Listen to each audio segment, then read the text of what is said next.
习近平的大笔杆子，两个确立提出者江金泉被查了。看来这中共领导人的文胆啊，自己胆子也不小。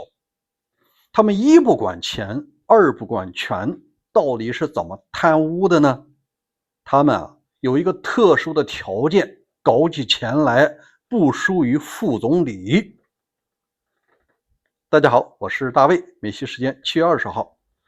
我刚刚看到一个网络传闻，老习的大笔杆子正部长级的政策研究室原主任江金泉被纪委带走了。我特地到这个中共的监委和纪委网站看了一下，目前还没有官宣。所以说咱这期节目纯粹属于一个提前剧透，咱们共同分析一下这种人物他靠什么搞钱的。咱们假设他已经进去了，进去就很难出来，因为无论是监委还是纪委，如果没有真凭实据，没有得到书记处的同意，是不可能带人的。那带人呢，后期就一定不会出来。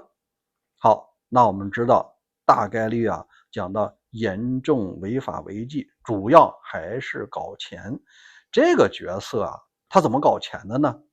我先说一下网络上有一些这个说法。第一个呢是说他曾经担任纪委驻国资委的书记，在那期间呢放走了一些人，收了钱。这个不能排除，但我感觉可能性极小。因为他从2020年到2025年12月干了将近5年的这个政策研究室主任。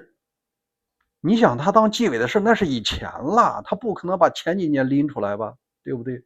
更重要的是这位江金泉是深得老习信任的。你看两个确立，两个维护就是他提出来的。大家都知道老习的学历实际上可能只有小学的水平，撑死了初中。至于说后来他那个清华大学那博士那都是秘书代笔，这个大家就一清二楚了。所以说他每年写了那么多的书著作等身，你到中国的新华书店前面一定是习近平治国理政，很多讲扶贫，讲外交，讲什么经济。你说这些思想哪来的？那就是他的大笔杆子江金泉和他的团队给你造出来的。那你说这些事儿为老习带来了多大的好处呢？有两个。一个你既然作为最高领袖，你不能是一个莽夫，你得有自己的思想，不然你怎么当神？第二，这些东西稿费那可是天量的。这个就跟毛泽东一样，他呢说自己清贫，实际上每年收的稿费都是上千万。他死的时候那趴着好几亿都是自己的稿费，这个可是进了他个人的账户。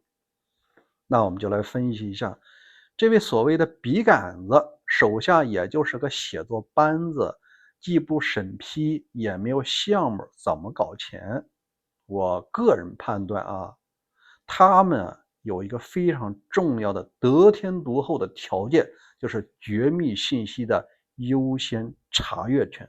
你可不要小看这个东西在市场上你早一天就可能是上亿的差异。给大家举个例子，老习在视察的时候通常都会带着他，你看新闻联播里政策研究室主任一直是和中办主任一起是跟着老习贴身的。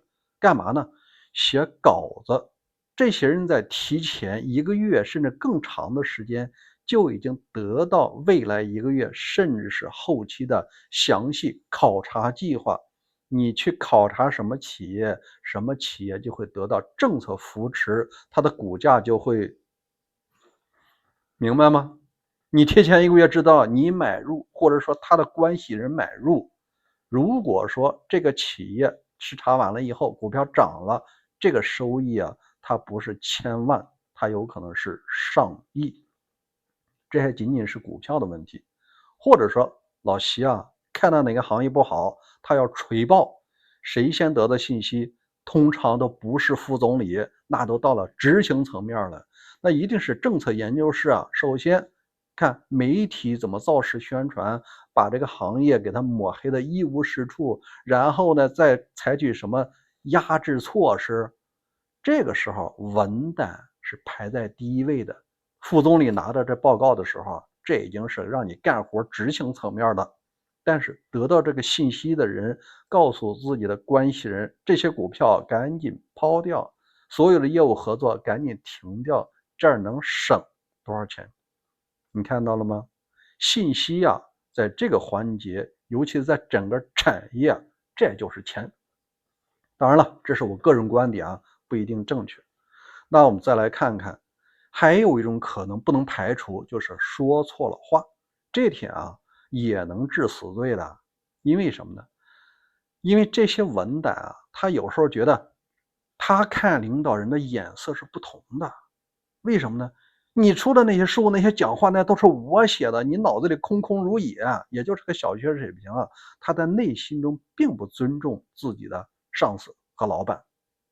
如果说你升了我的官我还无所谓；如果你没升官我心生怨言，那就喝点酒给你说出去啊，被人录下来，那就是个事儿。首先说他这个落差怎么来的呀？他的上一任领导就是王沪宁，王沪宁在政策研究室的岗位上干了整整18年，后来熬成了什么呢？熬成了政治局常委，现在是政协主席，已经是正国级领导人了，他肯定也想走这个道路。另外，在中共历史上还有一个政策研究室主任叫做陈伯达，也是当年毛泽东的文胆政治秘书，后来他也进了政治局常委，也是这个正国级。你看有前面这俩人趟道，他也想那我怎么着也得干个副国级吧，不能永远再过一个正部长级啊，我都66了。